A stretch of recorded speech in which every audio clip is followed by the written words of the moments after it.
What up YouTube, Quasi here, back on the 2018 Ninja 1000, and this time I want to talk about my first impressions of this bike. It's not really a first impression since I have over 1,000 miles now.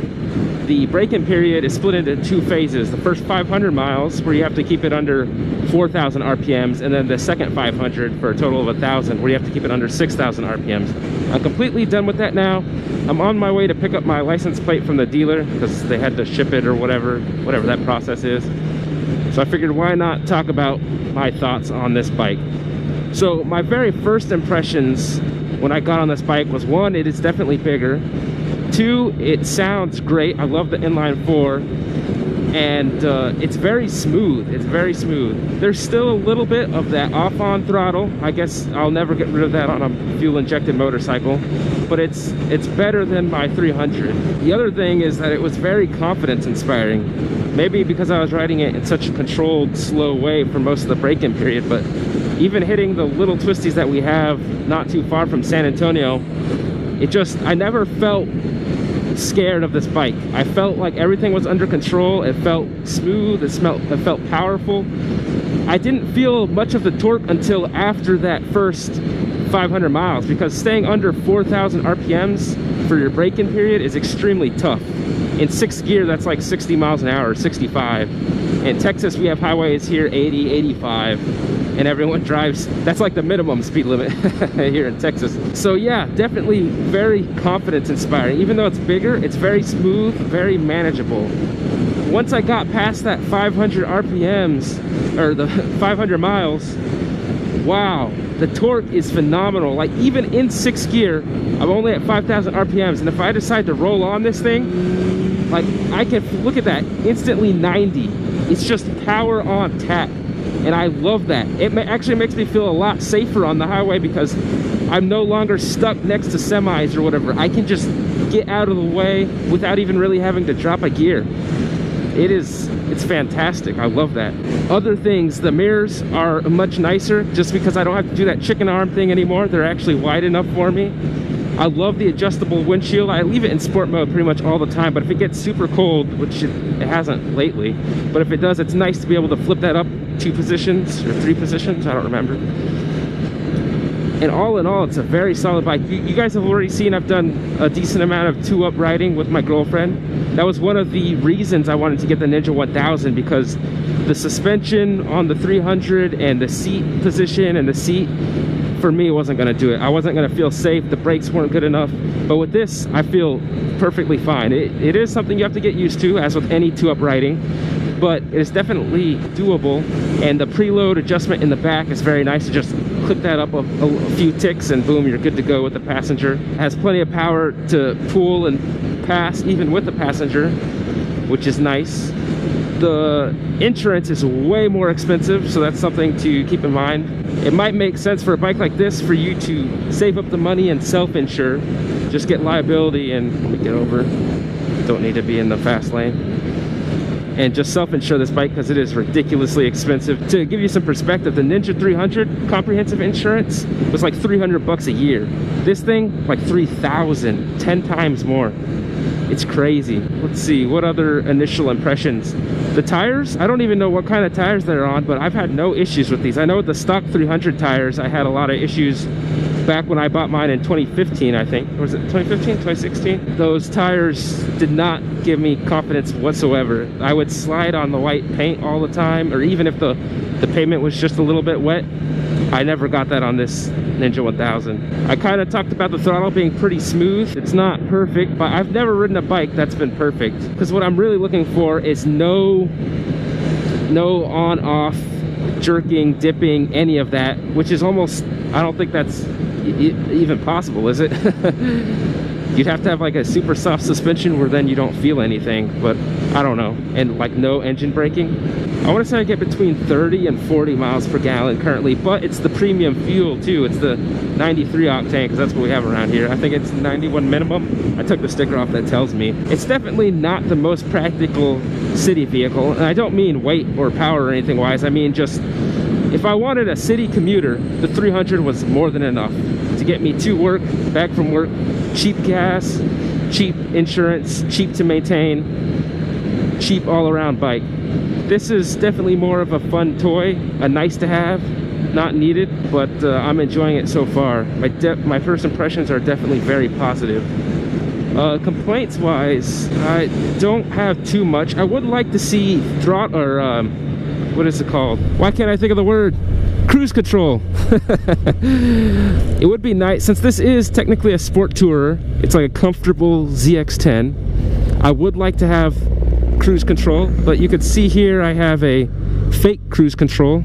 I think it's called a Go Lock, which takes some getting used to, and it's not the safest. It's literally just bracing against your brake to keep the throttle locked in position, and you have to roll off to get it to stop.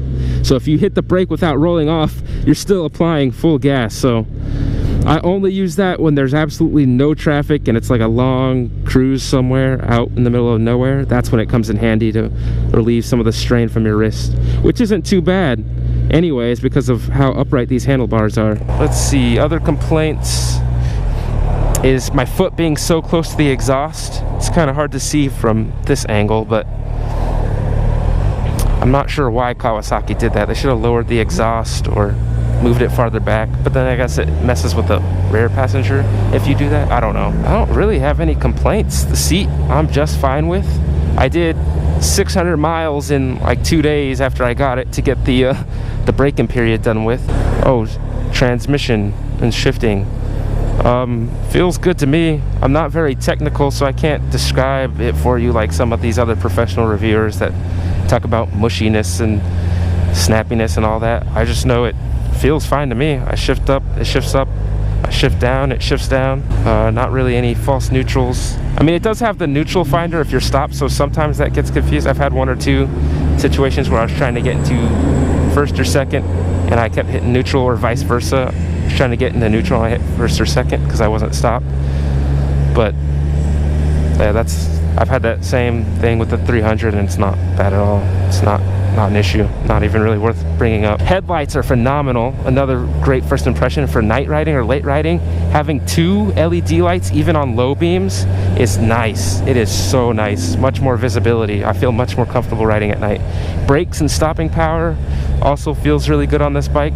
I haven't had the need for the ABS or the cornering ABS yet, but it gives me peace of mind knowing that it's there if it comes down to it. Looks, I love the look of the bike. It looks kind of like a fat hog if you look at it from the front.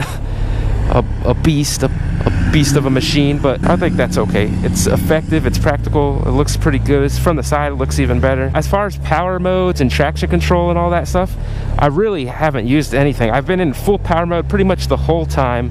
I did actually, during break-in, I kept it in low power mode to kind of tease myself, but when you're under 4,000 RPMs, there's not really that much difference anyways between full and low power mode. In the second phase of the break-in period, that 500 to 1,000 miles, when I could get to 6,000 RPMs, then you can start noticing the difference between full and low power mode. It's pretty nice. But I have no issues with full power mode. The bike is so smooth and so manageable that I really don't see a need to go into low power mode, except on like stormy, rainy days. Then I'll kick it into maybe low power mode, or I'll turn traction control to 3, which is rain mode. The traction control 2, which is what I've had it in pretty much the whole time, or most of the time, comes in a little bit early. Like if I try to do hard acceleration intentionally from a stop sign, even on dry ground, sometimes I'll feel it kick in, which it's nice to know that it's working. And it's not intrusive, it doesn't bother me, but maybe I could turn it to 1 and have minimal involvement. What else do people like to know? Tachometer, I guess. I love the tachometer. It looks nice and clean. I have the information I need. It has the gear shift indicator or gear indicator, which is nice to have. I don't think I really need it. I was so used to not having it on the 300, but whatever. The gears in this bike are almost optional, outside of the break-in period, of course, where you're locked into certain gears because of the RPMs you have to keep it under. Outside of that, though, like, I could get 70 plus in first, I'm pretty sure. I don't know if I've even actually taken it that high. I always shift, like, when I get to 6,000 RPMs or so. It has a shift light indicator, which you can adjust, but I've left it at default at stock, which I want to say is around 6,000, 7,000 RPMs, something like that. Oh, sound. I didn't even talk about that. Stock exhaust, I love how it sounds.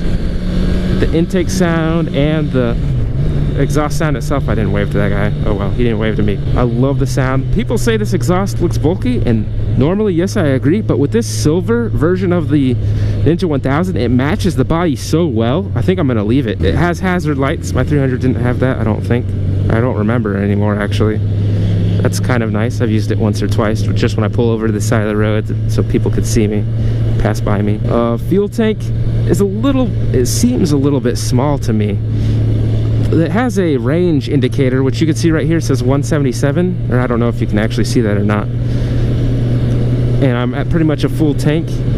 That's decent, but I notice when I go to fill up, I'm only getting like 30 miles per gallon. It seems like 30, 40. Oh, another minor complaint is that I do feel the heat on my feet / shins every once in a while from the engine. Is that the engine right there? I don't know what it is right there, but it gets warm. Because I'm wearing boots, it's not too uncomfortable, but it's definitely noticeable. It's hot. Of course, with the wind flowing, it's not a huge deal at all. And it's actually kind of nice in cold weather, but I know that's been mentioned on previous models, and yes, I do still feel some heat there.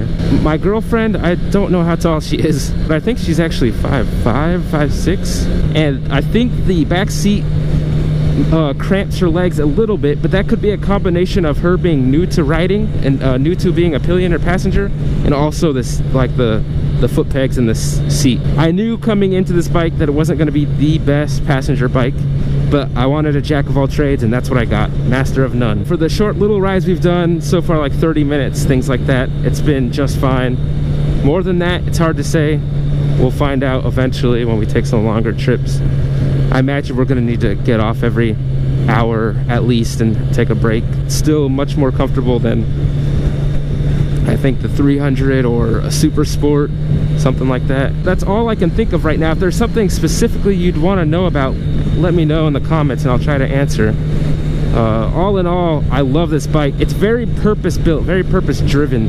It is a sport touring jack of all trades. It can, what the heck? It can hit the twisties. It could do touring. It could do two-up. It could do probably track days if you wanted to. I don't think I'd take this one. I don't want to risk it. It could do city commuting. It's comfortable. It's also a little bit sporty. If you're looking for a nice premium quality build compromise, this is the bike for you. This is, at least in my opinion. One thing I forgot to talk about is cornering. It does take more effort for sure than the 300 to dip into corners and do stuff like that, but it also feels really stable in the corners when you get it there. For me, it doesn't want to buck me off. It doesn't want to go complete opposite direction. It does take a little hand pressure, some counter steering, but it's stable. It's confidence inspiring, at least for me. Something else I forgot was to actually do a walk around so y'all could see this bike in person. It's a little bit dirty because I haven't washed it in a little while, but there you go, 2018 Kawasaki Ninja 1000. Let me show you from the front about why I say I'm still here in front of Kawasaki Universal City where I got the bike. Love these guys. But this is why I say it looks kind of like a hog from the front. It's kind of like squat, stout, heavy duty. Beauty's in the eye of the beholder, right? But I love this color scheme. I specifically wanted a 2018 for that color scheme because look, even the exhaust just matches. It's just good looking bike. So as always, if you have any questions, comments, or concerns, let me know. Peace.